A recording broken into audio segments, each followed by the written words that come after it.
All right, welcome back to another episode of Media Monsters. We have an amazing guest today, one of our favorites for sure. She's returning guest, so hopefully you go back and check out her past episode with us because that's going to give you a little bit more in-depth information and some knowledge around who Nell is as a person and what's going on over at EntiCEing Media. But that's not what we're here to talk about today.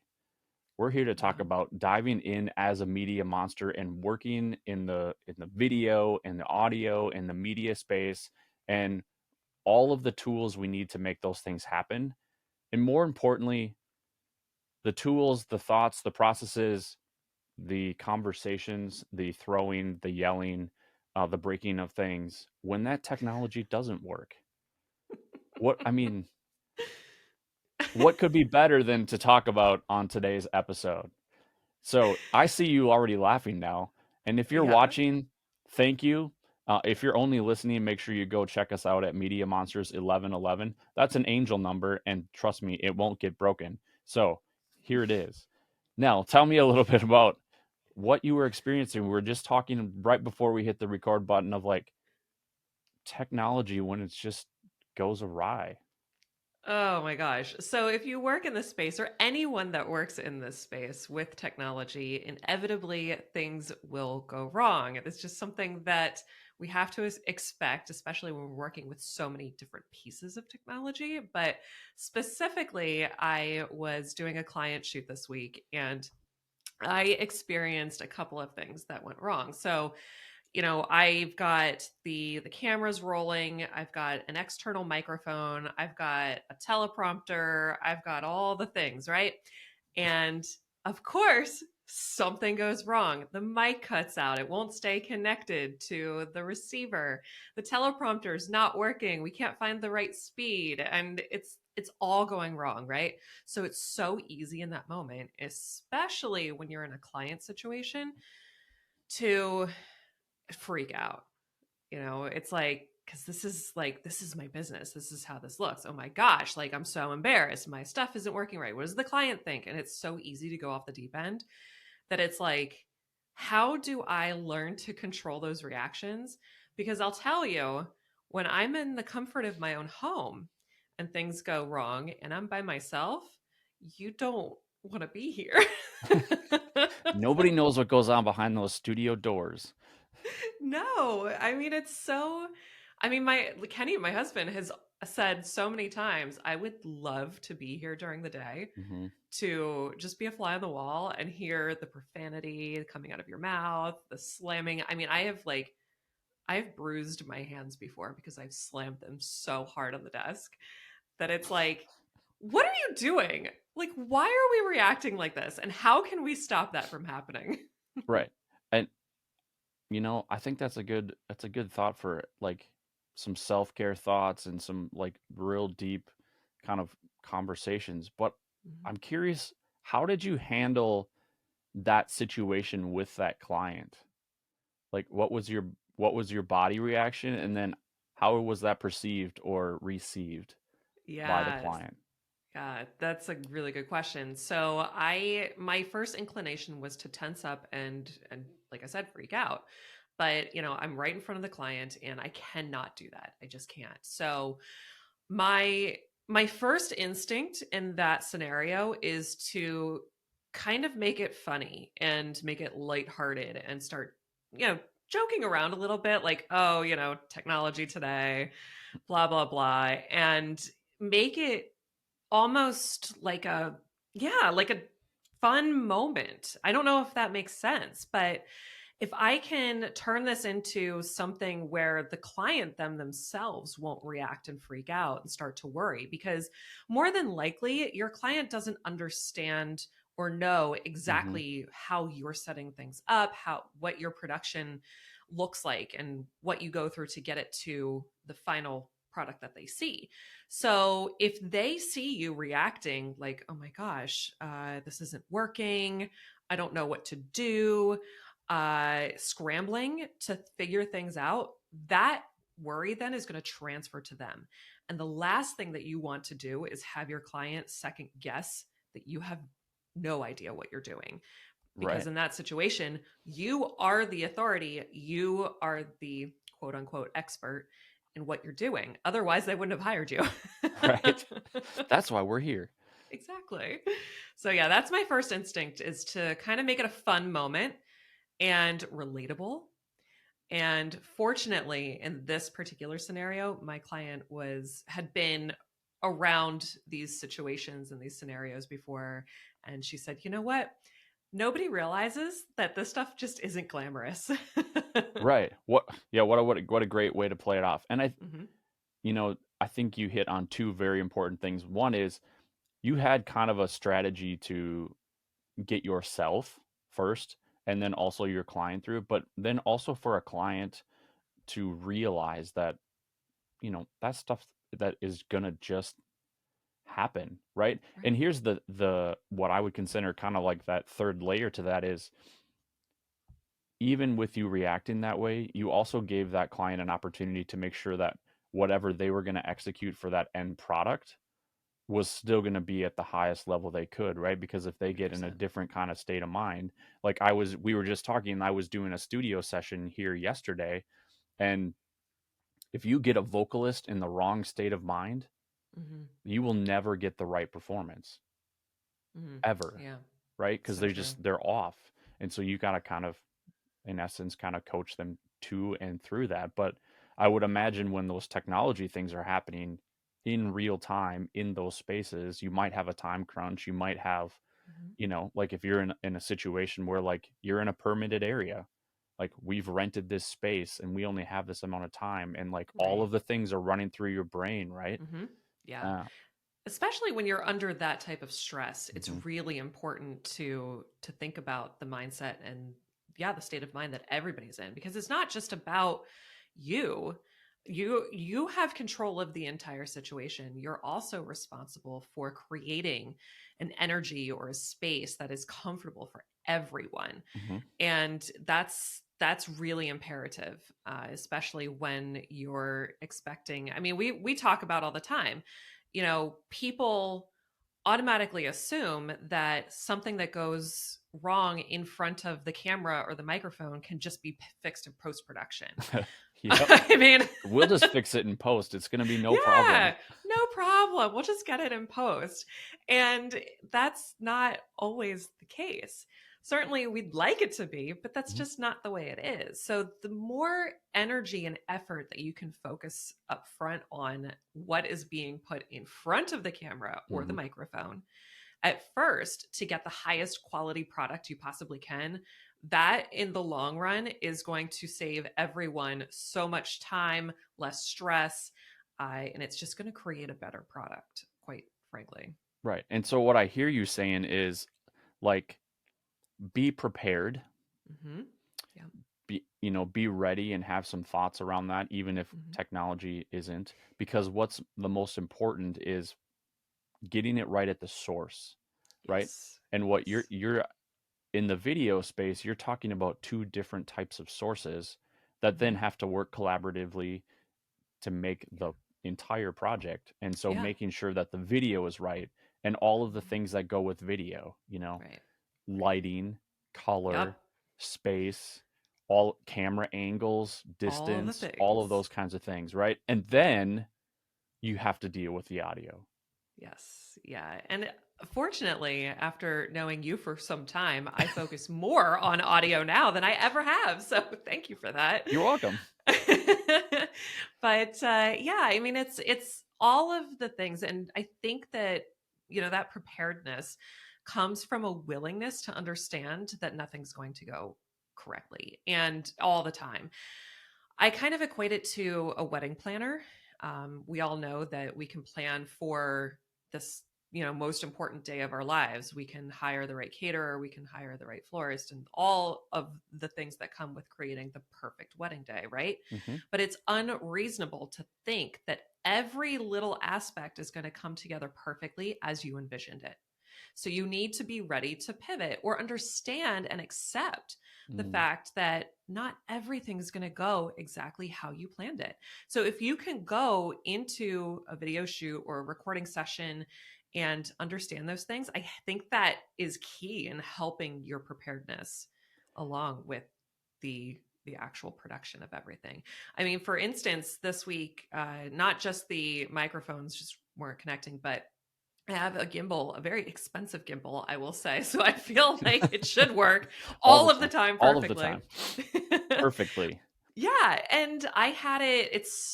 They're all so finicky. I hate gimbals. I think that anybody that works with video probably would say the same thing. Mm-hmm. I had it perfectly balanced, right? It was working phenomenally. I was very proud of myself. It only took like 3 hours to do it. No, I'm just kidding. It was great. Probably only an hour and a half. Only 3? Come on. Yeah, yeah. And right in mid shoot, literally like doing a thing, and all of a sudden, whoop, it just falls right off its axis. And I was like, you've got to be kidding me. I'm in the middle of a goat pasture. How am I supposed to find I because that's normal. How am I supposed to find a perfectly flat space where I can rebalance this thing? And I realized, gimbals are supposed to be perfect. They're supposed to be on a perfect level space so that you can adjust the axis and everything like that. And it came to me. I was like, you know what? It doesn't have to be perfect. I just need to get it to a point where it's functioning the way that I need it to. Mm. So that's the other thing, is to realize that perfection does not exist. Yeah. There's the mic drop moment of the day. Perfection does not exist. Doesn't. You can try, but it's not going to work. So, as you're kind of dealing with all these technical issues, and I'm really curious about the microphones, mostly because obviously I'm a big audio head and that's my jam and what I think about all the time. Although you've taught me a lot of things about video, so I'm quickly learning more than I had knowledge of before. See, Tell this me, is this is a great relationship here. We're learning. yeah, talk about lots of learning going on. I Yes. love Yeah. it. Yeah. So when you're dealing with the audio issues and you said Mhm. connectivity, so that makes me wonder if you were using wireless microphones. Was that true? Oh, yes, of course. And I realized right after this happened, I said, I need to go back to a corded mic. And as much as I don't want to, because I like the functionality of wireless, and somebody can be 30 feet away and we can do all of the things. But I had a vision in my head. I storyboarded everything out for this particular client, and it wasn't working that way, even with the wireless capability. So we ended up going in a different direction that totally would have been suited by a corded mic. And you do have to also think about sacrificing convenience for Mm-hmm. quality. Mm-hmm. And this was a big learning experience for that. I probably, after this, because this was the second time I've had an issue. And when you test things out at home, everything works perfectly. But Always. yeah, so I will probably definitely go back to corded after this particular scenario. And for all you non-audio people out there, copper is always better. And by copper, I mean it's connected to something from Oh, something. see, that's good. I just learned more. Because wireless is a challenge, and without getting all technical for you people listening and watching, it's because of our devices that we carry with us every day. It has to do with all of the wireless things going on in our phones and our tablets and our computers and our cars and all Hmm. of the things that are going on from waves. Let's all the Yeah. things we can't see in the world, so to speak. So, Hmm. copper is always better, and I like what you said. Sometimes you have to sacrifice convenience for quality. Sure. And I think that's a super interesting statement. Like what would that look like in when you're talking about it from a video space? Like what would you sacrifice for convenience in a video space to make sure that you had the quality shot, like the money shot that you wanted? Oh, that's a really good question. So, definitely first, I would say the microphone situation. I mean, we know that in camera mics are, that's not what we're here for, Hmm. basically. And so, I typically, when I'm in a situation like I was with this client, I use a lavalier mic or a lapel mic using the wireless mic, obviously, it allows you to have the client wherever, can be speaking, and you just have more functionality. But I now am willing to sacrifice that convenience over the quality because, like, knowing you now, I realize that I did need to focus more on audio because the audio is just as important as the video quality to make a full, well-rounded product. So I would totally be willing to sacrifice that convenience to get a better product. Something else in the video space that I'm thinking about sacrificing convenience for. Before I had this really great gimbal that I Mhm. love working with, I would have used a tripod, or I would have used something else that may not have given me the best results, but allowed me to have more functionality. And I don't do that. I honestly rarely use a tripod anymore. Mm. I kind of don't like the look that it provides. So stationary. I mean, yeah, you can do other things in post production to make it look more interesting, but in the moment, I would rather have more. I just don't like that convenience of the tripod, Right. honestly. So I'd rather use a piece of equipment that I struggle with, that I can make work and Mhm. try to connect with to make work for me to create a better product. Yeah, I love that. And part of what that combination of video and audio, and you said it perfectly, like not thinking about the audio when you're trying to spend all this time in the video. A Mhm. lot of times I'll like tell people to go watch their favorite hero scene or their favorite war scene or even their favorite like most suspenseful horror driven kind of movie. Just turn the TV or the movie on mute. Mm, Tell me if yeah. you have the same exact experience Mhm. of that scene. So true. And I always recommend do it with something you know well, like a movie you've seen a bunch of times, so Right. you know what that reaction can and will be every time, no matter what.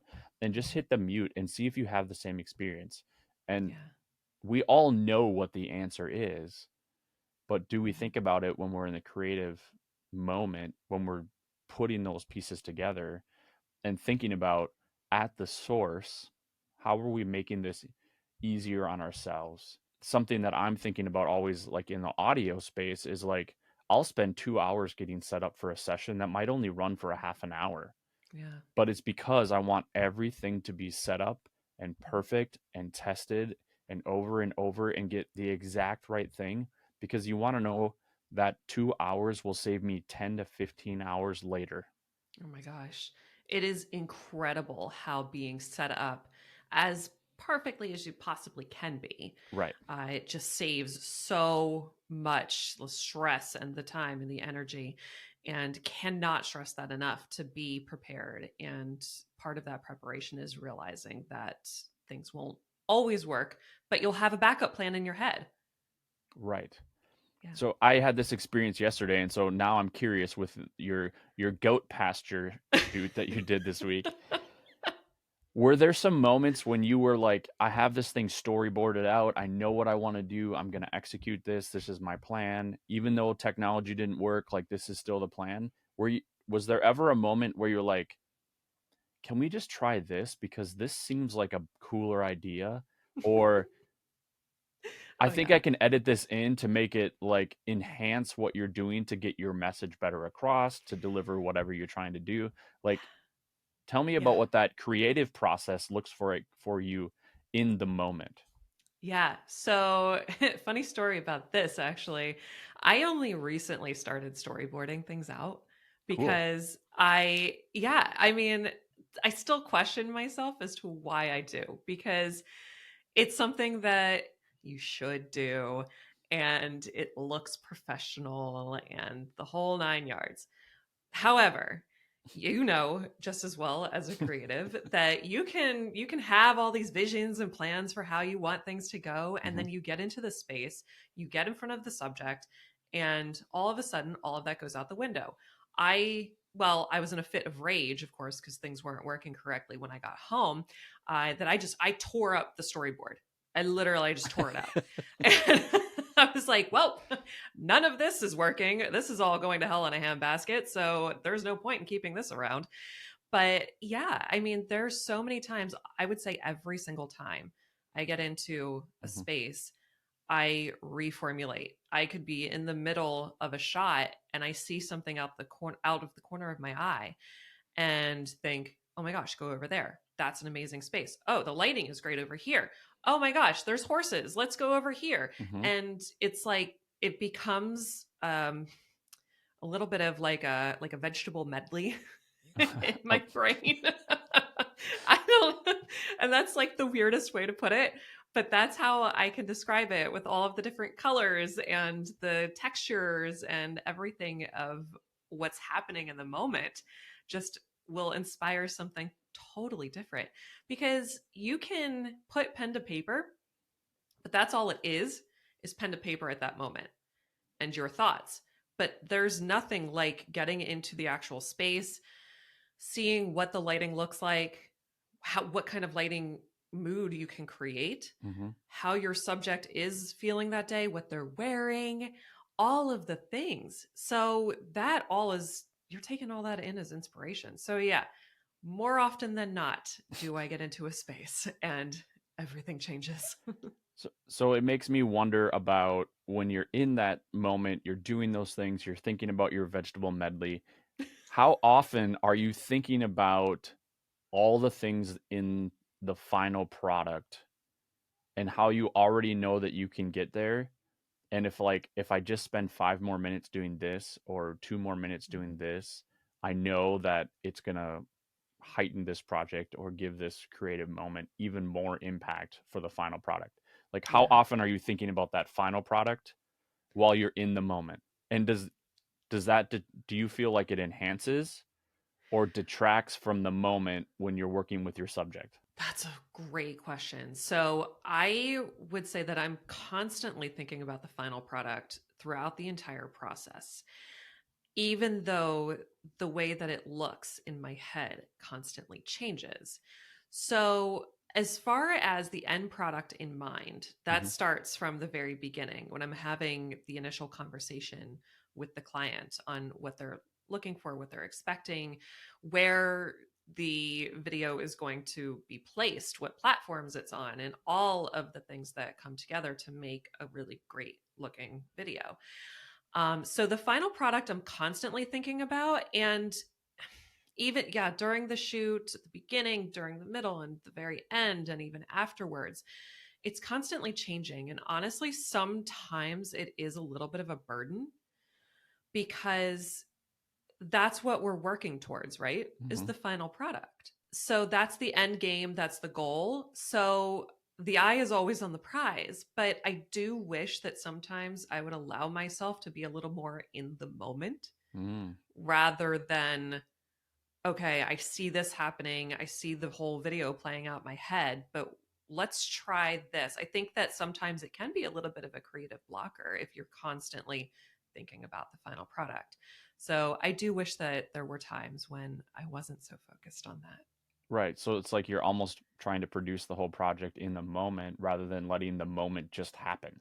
Yeah, because sometimes, I mean, if the moment's really great, the moment can also dictate the final product. Right. Right. Which I think is important, especially when you're talking in a collaborative space, because I think as the videographer and as the subject or the scene that you're trying to portray, like it's a collaborative moment because it's as Mhm. much about them responding to their environment as you Yes, are responding to them inside of their environment. Like totally. it makes me ask like a million more questions because um I liken it to like when somebody comes to me and like, hey, I have these lyrics and I have this guitar part. I want you to Mhm. transform this into, 100-track song. And immediately like I have a million ideas. Yeah. But what I've stopped doing is thinking of the end result. Yeah. And I've started allowing the process to be the thing that gets me to the end result. Mhm.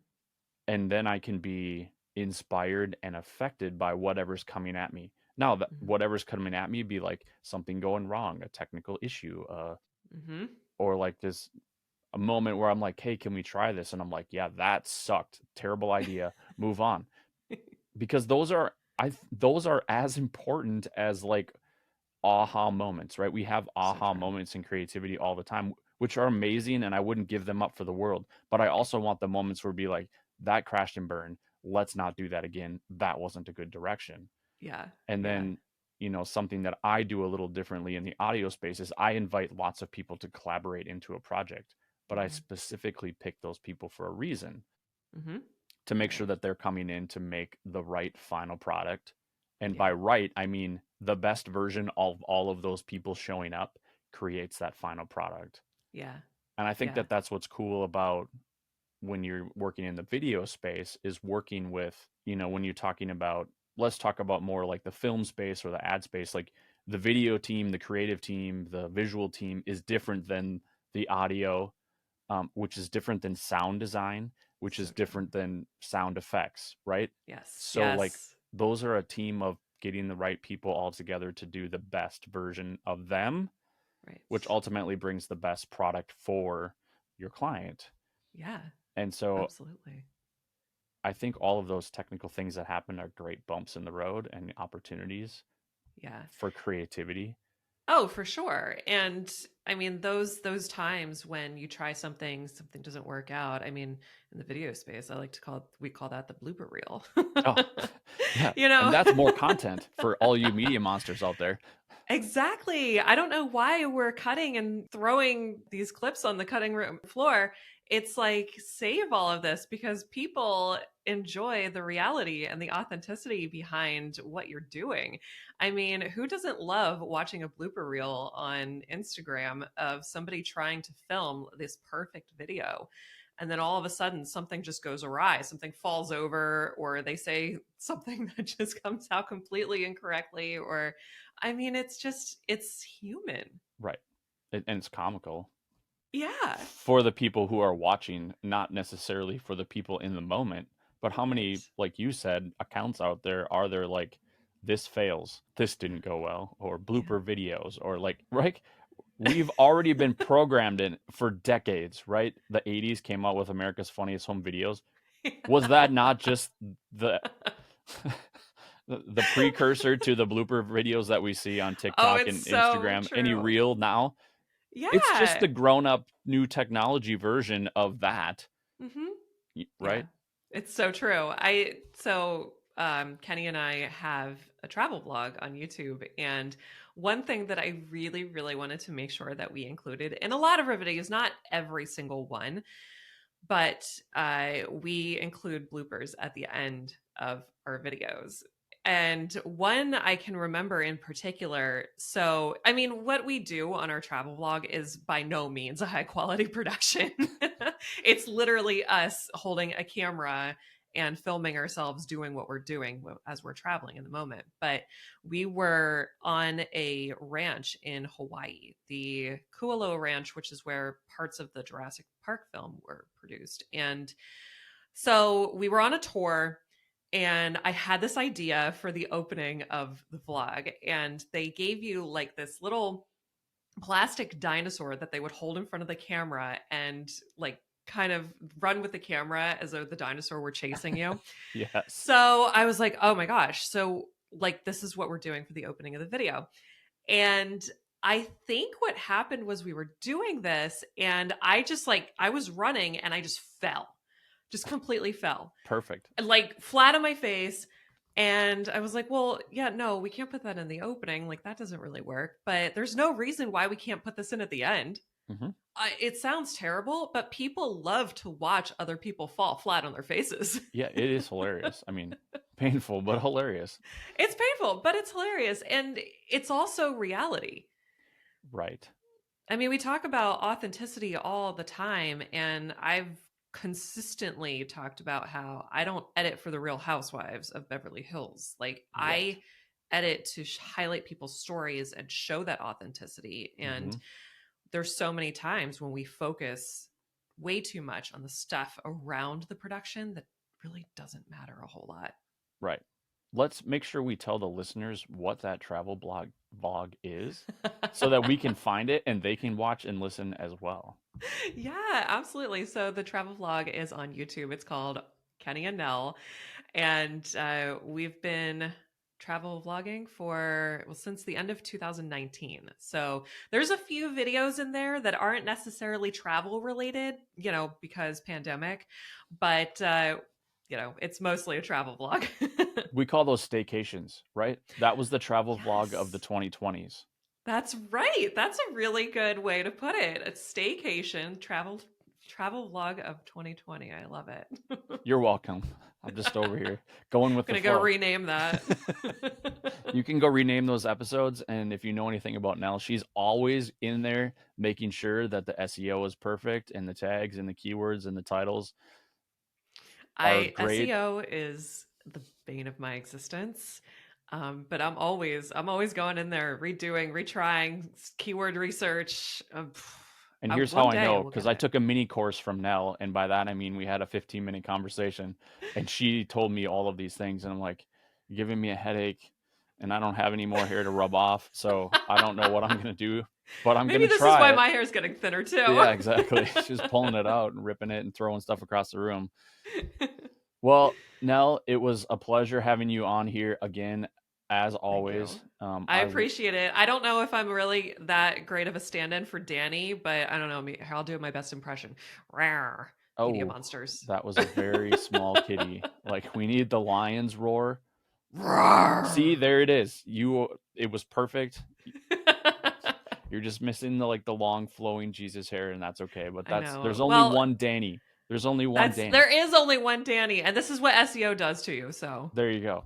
So just to let you know, if you're watching this, thank you so much. If you're just listening on your audio platforms, make sure you head over to Media Monsters 1111 on YouTube to subscribe, hit the little bell notification so that every time a new episode drops, that you are getting that little ding in your inbox.